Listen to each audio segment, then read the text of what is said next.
సమయంలో పార్లమెంట్ ఎన్నికలు బాగా జరుగుతున్నాయి, రసవత్తరంగా జరుగుతున్నాయి. అసెంబ్లీ ఎన్నికల తర్వాత బీఆర్ఎస్ పార్టీ కొంచెం డీలా పడింది. కాంగ్రెస్ బీజేపీలు మాత్రం పుంజుకుని 17 స్థానాల్లో గెలిపే లక్ష్యంగా వ్యూహాలు రచిస్తున్నాయి. ఇదే విషయానికి సంబంధించి మరింత సమాచారాన్ని మా మహబూబ్నగర్ ప్రతినిధి ప్రదీప్ అందిస్తారు. ప్రదీప్, చెప్పండి, మహబూబ్నగర్లో ఏ పార్టీకి ఎడ్జ్ ఉంది, ఏ పార్టీకి గెలుపు అవకాశాలు ఎక్కువగా ఉన్నాయి? Laxman, thank you.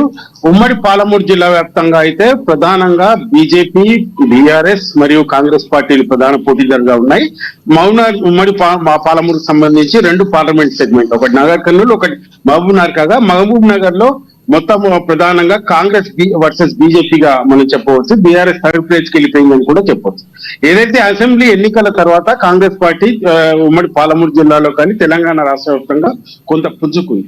ఏదైతే బీజేపీ కేంద్రంలో 10 సంవత్సరాలు ఉన్న దశలో ఏదైతే బీజేపీ కొంత వైరం వల్ల తెలంగాణకు నష్టం జరిగిందంటూ దాంట్లో భాగంగా ప్రధానంగా పాలమూరు జిల్లాకు భారీ ఎత్తున నష్టం ప్రాజెక్టుల విషయంలో కానీ, సాగునీటి విషయంలో కానీ, తాగునీటి విషయంలో కానీ అన్ని వనరుల్లో నష్టం జరిగిందన్న కొంత బీజేపీపై వ్యతిరేకత అయితే ఉంది. అయితే మొత్తం మీద ఇక్కడ బీఆర్ఎస్ వర్సెస్ కాంగ్రెస్ గా మనం ఉమ్మడి పాలమూరు జిల్లా 2 పార్లమెంట్ సెగ్మెంట్లు చెప్పవచ్చు.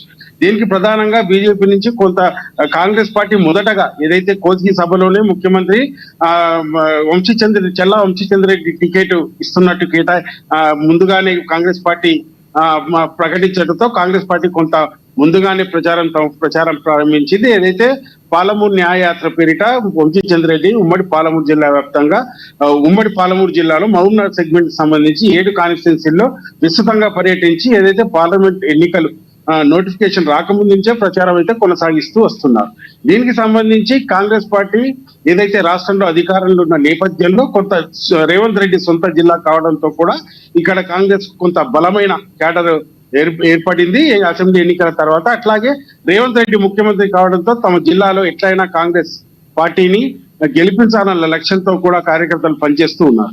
అదే సందర్భంలో బీజేపీ కేంద్రంలో ఏదైతే కేంద్ర ప్రభుత్వ పథకాల ద్వారా కొంత రాష్ట్రాలకు కొంత నిధులు ఇచ్చిన నేపథ్యంలో మోడీ చరిష్మా ఇక్కడ కూడా పనిచేస్తా ఉంది.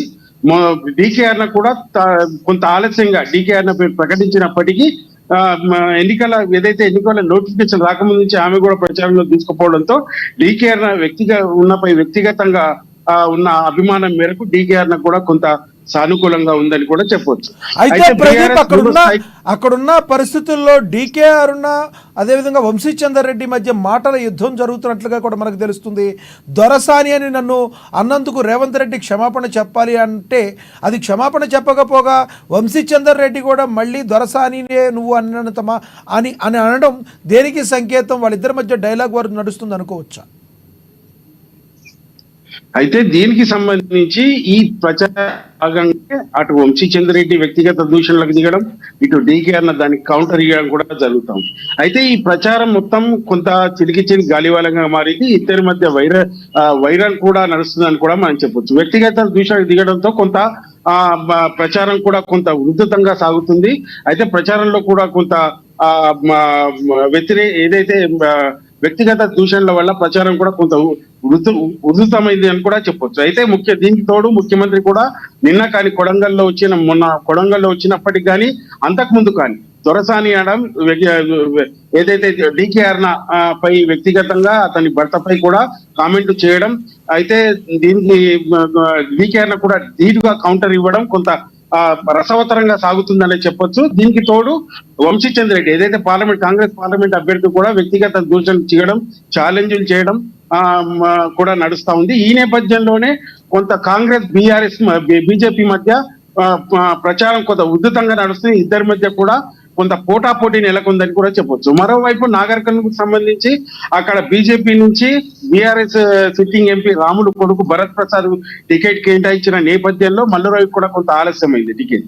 ఈ నేపథ్యంలోనే మొదటి నుంచి మల్లురవి వైపు నాగర్ కర్నూలు ప్రజలు ఉండడంతో అక్కడ కాంగ్రెస్ వర్సెస్ బీజేపీగా మనం చెప్పొచ్చు. ఏదైతే కేంద్ర ప్రభుత్వం మోడీ చరిష్మా ఉండడంతో మొన్న జరిగిన మోడీ సభ కూడా సక్సెస్ కావడంతో కూడా బీజేపీ వర్గాల్లో కొంత ఉత్సాహం నెలకొన్నది. బీజేపీ కూడా కాంగ్రెస్ కి ఈసారి ధీటుగా పోటీ ఇచ్చే అవకాశం ఉందని కూడా చెప్పొచ్చు. మొత్తం మీద ఉమ్మడి పాలమూరు జిల్లాలో బీజేపీ వర్సెస్ కాంగ్రెస్ గా చెప్పొచ్చు. ఎవరు గెలిచినా కూడా తక్కువ మెజార్టీతో పోటాపోటీగా నెక్ అండ్ నెక్ గా ఇక్కడ ప్రచారం సాగుతుంది. రిజల్ట్స్ కూడా దానికి అనుకూలంగానే ఉండొచ్చు అన్న అభిప్రాయం అయితే వ్యక్తం అవుతుంది. Thank you Pradeep.